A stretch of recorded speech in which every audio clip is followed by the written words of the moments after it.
ku soo dhawaada barnaamijkeeni toddobaadlaha ay ka bixi jiray CCB TV. maanta waxaa noogu martiya suldaan muuse cali xirsi axmed.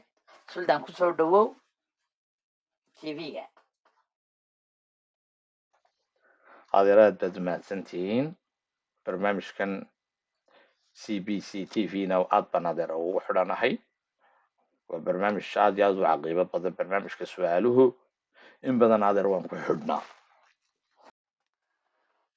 suldaan, maalin dhaweeto aad joogtay gobolka saraar, gaar ahaan magaalada caynaba, xaflad baad ka qayb gashay.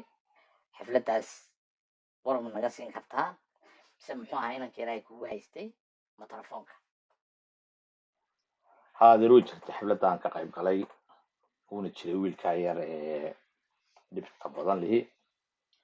laakiinse waxa weeye aqoon darrida haysata qaybo ka mid a dadka saxaafadda ku jira. aad iyo aad buu culays fara badan igu hayay. mar matelefoonka ku adeerkaysan xitaa laad buu ila dhacayay.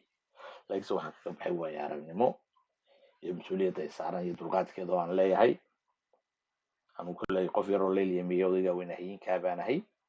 marka alxamdulilaahi rabbilcaalamiin adeer waa la soconayaa.